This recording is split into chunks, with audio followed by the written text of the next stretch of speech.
अब तक आपने देखा। सीटी पे सीटी बज रही है। बड़े देवरानी को तो कुछ सुनाई नहीं दे रहा, मतलब ये तो पहले हो गई। रीति,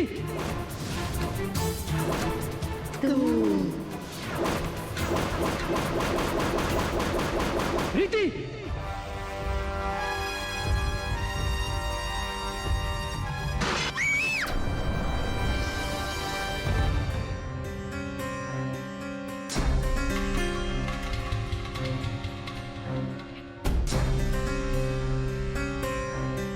अब आगे।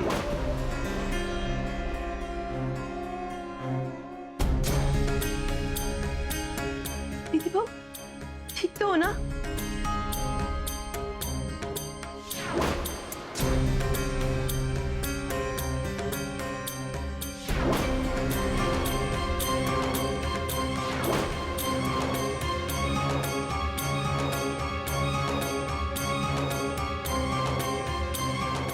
माँ, इससे पहले कि हमें कोई देख ले, हमें यहाँ से चलना चाहिए। चलो।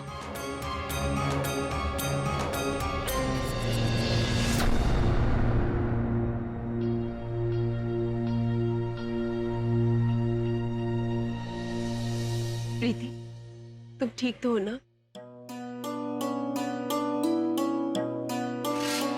कुलदेवी का लाख लाख शुक्र है जो आज रीति की जान बच गई। पता नहीं इस घर पर किसकी काली नजर लग गई है, कौन है जो पीछे पड़ा है।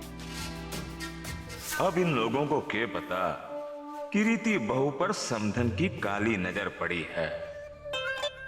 लेकिन आज जो कांड हुआ वो ठीक ना हुआ।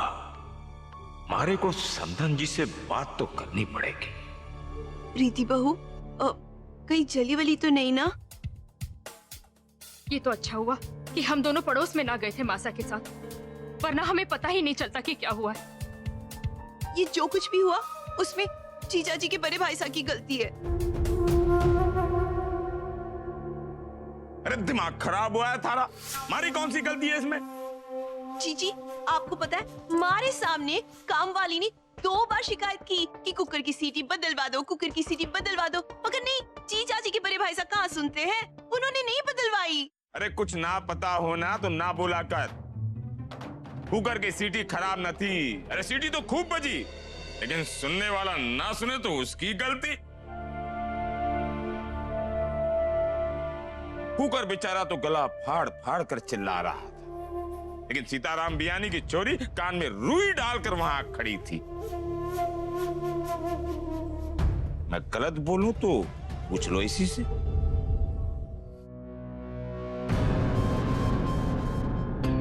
जी, वो मुझे एक भी सीटी सुनाई नहीं दी।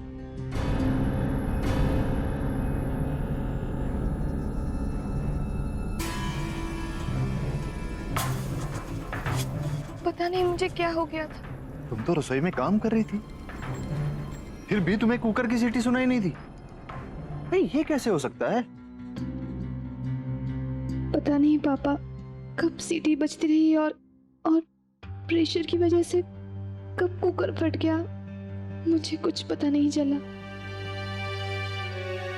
अरे सुनेगी कैसे? इस घर के लोग बार बार रीति बहू को ताना मारते रहते हैं, उससे उसके दिमाग में सीटी बजती रहेगी। वो तो भगवान का शुक्र है हमारे रीति बहू को कुछ हुआ नहीं। तू ठीक कह रही है मन भरी। हमारे को तो ऐसा लगता है कि भगवान जी का ही इशारा है कि हम सबकी जिंदगी कितनी छोटी है, कभी भी किसी भी पल किसी के भी साथ कुछ भी हो सकता है। और हम अपनी ये जिंदगी लड़ाई झगड़े में, एक दूसरे के साथ नफरत करने में, एक दूसरे के साथ दूरियां बनाए रखने में बिता देते हैं।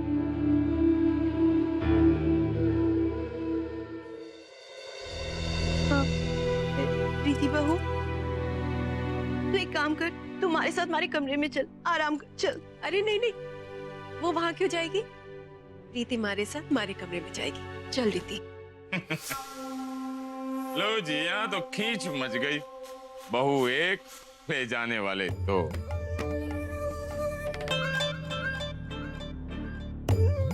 किस्मत हो तो सीताराम पियानी की छोरी की तरह एक पल में घर से बाहर कर दी जाती है और दूसरे ही पल में आपस में खींचातानी मची है कि कौन ले जाएगा।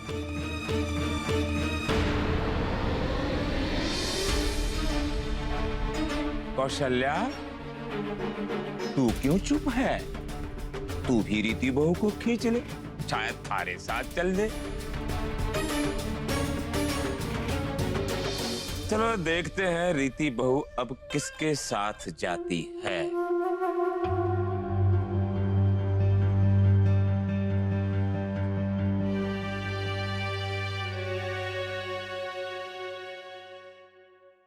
रीति मेरे साथ जाएगी।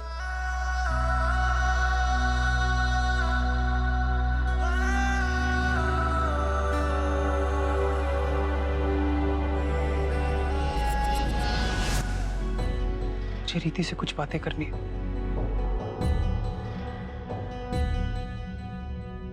चलोगी ना मेरे साथ?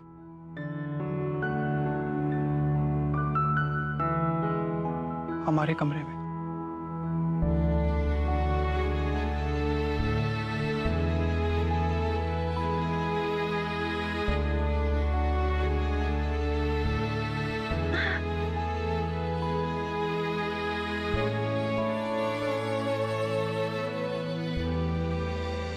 यहाँ तो सब लोग बड़ी देवरानी के पक्ष में बात कर रहे हैं।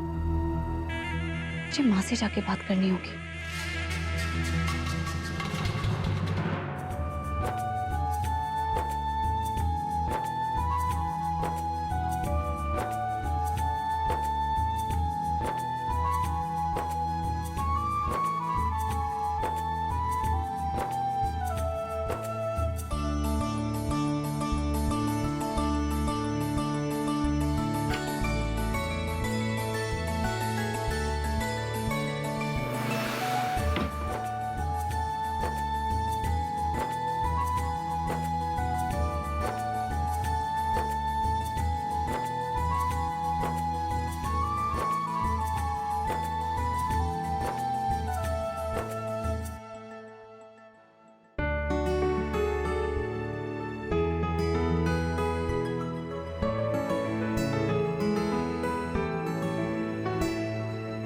तुम सोच रही होगी आज मैं तुम्हें चॉकलेट से बहला रहा हूं।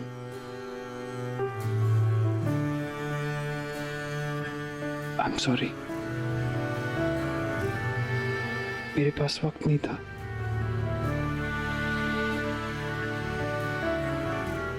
यूं समझ लो कि इस चॉकलेट के जरिए मैं तुम्हें अपने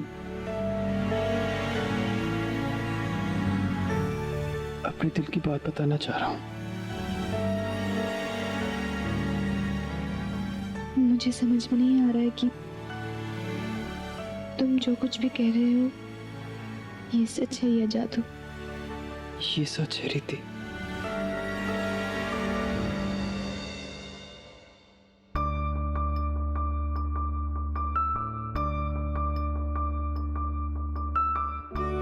वो सच जो आज एक प्रेशर कुकर के ब्लास्ट होने से मेरे सामने आ गया। मैं बहुत डर गया हूं, ये सोचकर कि कहीं मैं तुम्हें हमेशा के लिए खो ना दूं।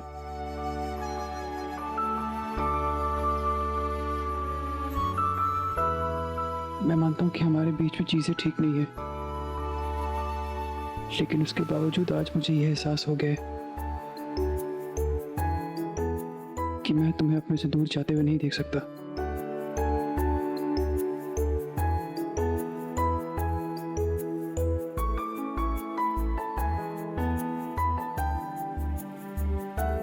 मुझे ये फिलोसॉफिकल बातें करनी नहीं आती,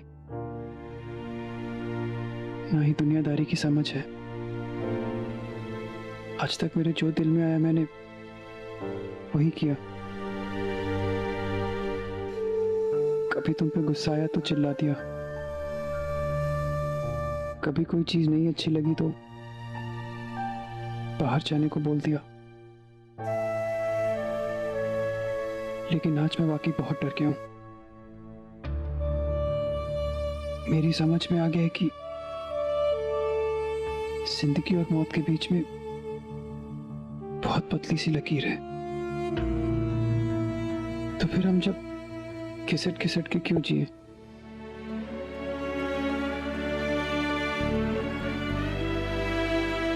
आज हमें बैठ के ये फैसला करना है कि हमारे बीच की खुशियां ज्यादा बड़ी हैं या हमारे डिफरेंसेस।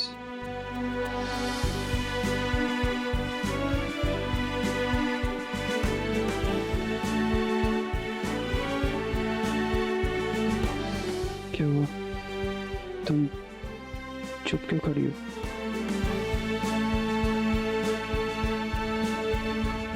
तुमने एक साथ इतना कुछ कह दिया कि मुझे समझ में नहीं आ रहा है मैं क्या कहूं।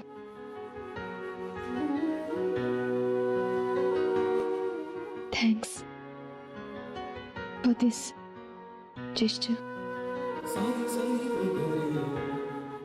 देखा जाए तो हमारे कमरे और मनभरी मासी के कमरे के बीच ज्यादा दूरी नहीं है, लेकिन ये दूरियां तय करने में जैसे मुझे एक जिंदगी लग गई। बहुत मुश्किल से मैंने ये दूरी तय की थी।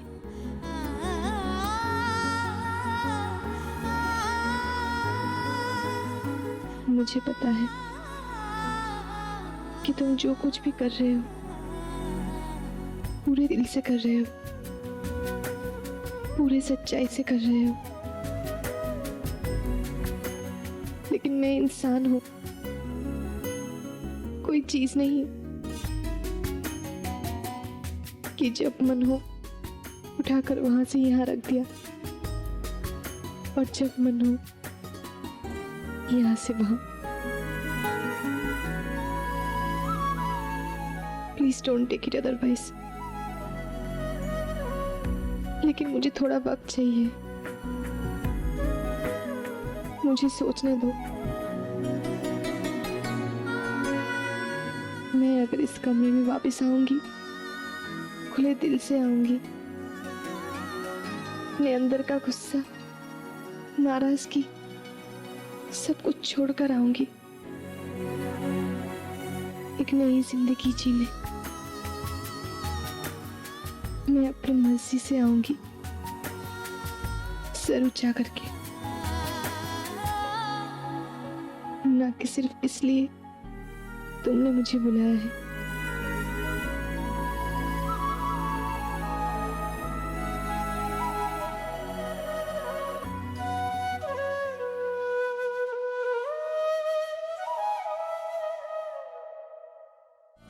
Thank you. ठीक है, तुम्हें जितना वक्त चाहिए ले सकती हो। वैसे भी मुझे कुछ काम है तो मैं आता हूँ। तब तक सोच लो।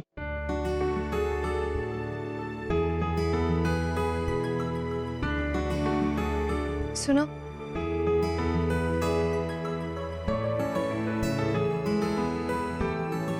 जल्दी आना। जल्दी तो तुम्हें आना है अपनी इस दुनिया में वापस।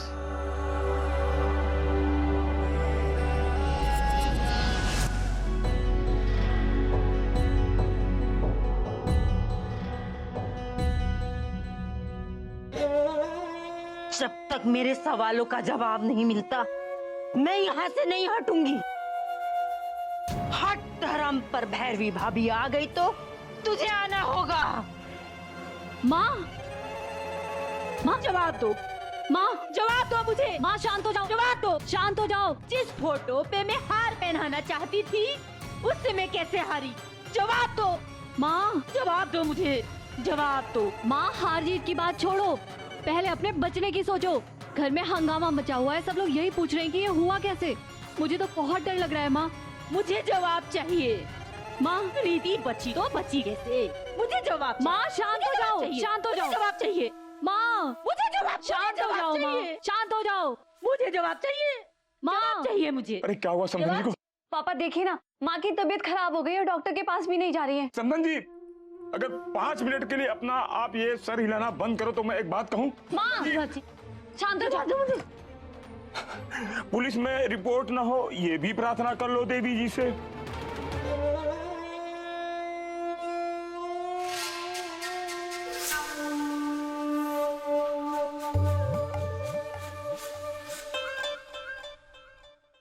ऐसे देखकर मारे को डराओ ना समधन जी, हमारी बात सुनो। रबर को उतना ही खींचो जितना कि वो टूटे ना, पानी में उतना ही गहरा उतरो जितने में डूबो ना। हमारी दुश्मनी सीताराम बिहानी से है, उसकी छोरी इस घर में आई है तो हमारा खून जलता है, और इसका मतलब ये तो नहीं कि उसका खून हो जाए ना। विलासी जुबान चलाता है, हाथ पांव नहीं। विलासी जुबान से मारता है, जान से नहीं। ये सब मैं आपके बेटे और बहू के लिए ही कर रही हूँ। तो मैंने को मना किया है, आप करो जो मन में आए वो करो, लेकिन एक वादा करो, उधार परिवार के किसी भी सदस्य पर आप जादू टोना ना करोगी।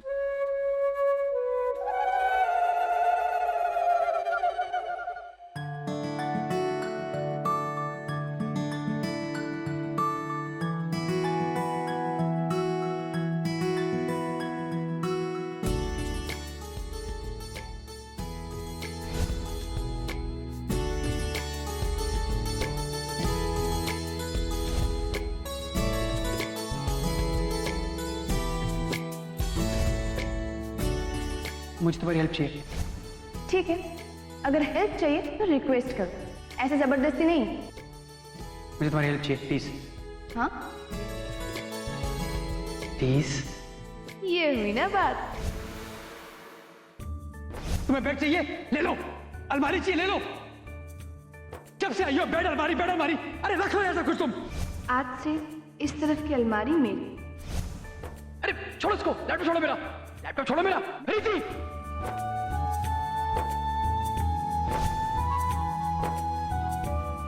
फोन दो मेरा। नहीं, फोन दो मेरा। ये तुम्हारा दिमाग। प्रॉब्लम ये है कि मैं एक नंबर का डफर हूं जो बार बार तुम्हारे पास चलाता हूं बात करने। मैं हूं ही ऐसी, कोई मुझे अवॉइड कर ही नहीं सकता। अच्छा, तो तुम मेरे फ्रेंड बनना चाहते हो? अब हमारे बीच में प्यार तो हो नहीं सकता, फ्रेंडशिप तो हो सकती है ना। थैंक्स रीति, thank you so much. Yes sweetheart. इस कमरे के हर कोने में यादें जुड़ी है, कुछ खट्टी यादें, कुछ मीठी यादें, कुछ प्यार के पल, कुछ नफरत के, कुछ मेरी गलतियां तो कुछ उसकी, कुछ समझदारियां, कुछ बेवकूफियां। बस अगर हम दोनों मिल बैठकर अपनी बेवकूफियों पर, अपनी गलतियों पर खुले दिल से हंस सके तो शायद हमारे बीच सब कुछ सही हो जाए। सवाल जादू टोने का ना है, सवाल है एक दुश्मन का। रीति आपकी भी दुश्मन है और हमारी भी। निकुंज को इस परिवार की जायदाद का मालिक और काजल को इस घर की मालकिन बनाने का है ना। हम दोनों का एक ही मकसद। मकसद एक है लेकिन घर भी तो एक है ना समधन जी। आज रसोई की छत उड़ जाती तो बनानी भी तो हमें पड़ती ना। पुलिस आती तो घनश्याम की जगह मारे से पूछताछ करती। मारे को जादू टोना से डर लगता है, लेकिन उससे भी ज्यादा जेल जाने से डर लगता है। सीताराम बियानी पैसे वाला है, अगर उसकी छोरी को कुछ हो जाता ना तो हम सबको फंसाकर जेल में डालकर सड़वा देता। ऐसे मालिक और मालकिन बनने से क्या फायदा जब जेल में सड़ना पड़े।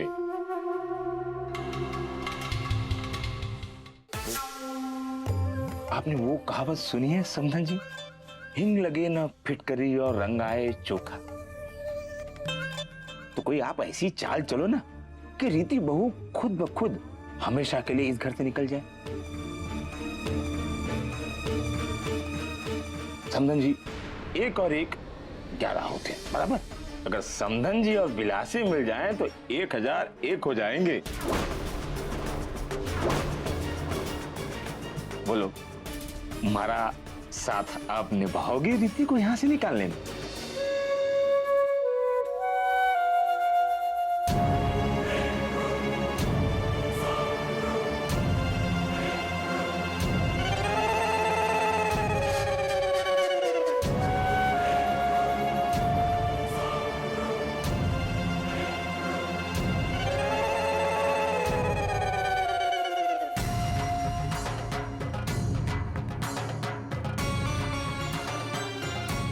ये हुई ना बात समधन जी। जय माता की। जय माता की।